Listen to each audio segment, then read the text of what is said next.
Hi, my name's Jose Perez III. I'm the lead game designer on Capcom and Airtight Games' Dark Void.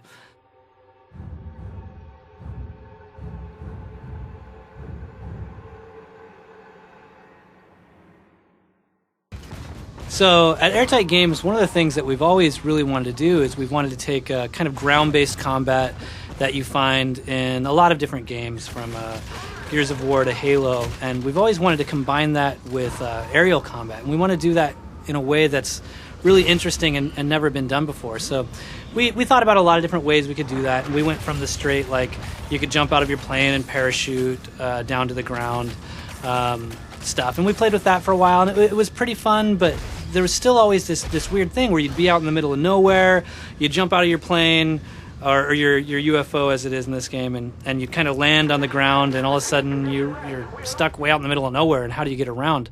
One of our designers, Pedro Perez, actually had this idea of the rocket pack. For a long time, I was thinking of the rocket pack kind of more like a lunar lander thing, if you guys have played that, where you just kind of can go up and down, or like that game that came out a long time ago, Destroy All Humans. But Pedro really gravitated towards this idea of, what if we took all of the mechanics that we had for our UFOs in that flight, and we applied it to the player.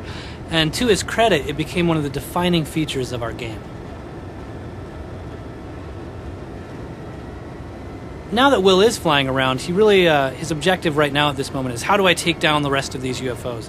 From this point, you could go back into a hover state, so you do have the ability to kind of hover around, and you could try to pick at them with any guns that you have in your arsenal, from a machine gun to a rocket launcher or whatever. But because he hasn't upgraded his pack to a point to where he can shoot these UFOs yet, in order to take these guys down, he needs to actually hijack one of these vehicles and use it against them. So with the simple press of a button, you land on the UFO. This isn't a quick time event or anything. You're still in control of your character, so left or right will move you around the UFO. And you need to trick this center gun and find a way to rip off this back paneling, which messes up some of the circuitry and opens up that hatch in the middle. From this point, you jump in. You've got a little struggle to steal the Watcher's gun. You shoot him in his head, and now the UFO is actually yours.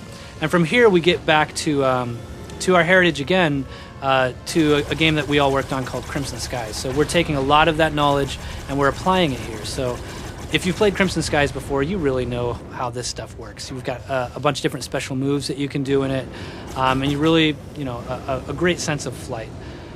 It's definitely difficult to build these really big worlds for flight spaces and then have the on-ground stuff. But we think that our art team and our programming team has really done a good job of maintaining the quality level, whether you're in the air doing this vehicular combat or you're on the ground doing more of that cover-based third-person shooter combat.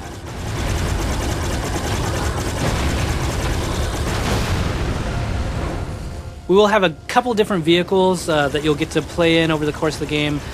I don't get to show any of those to you yet. You'll have to wait a little bit.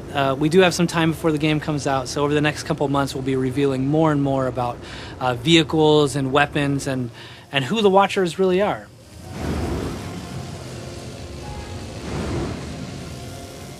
At any point during the game, if your UFO starts to take a lot of damage, you can simply bail out of it, kick back on your rocket pack, and grab another UFO. So we don't have repair stations or anything like that. You really just have to be nimble and say, do I really want to push this to the limit and see how long I can stay in this UFO? Or do I want to jump out and grab another one that's a little more fresh? So that was a quick look at some of the flight stuff that we have in Dark Void. There's going to be a lot of new information coming for you guys later, so stay tuned.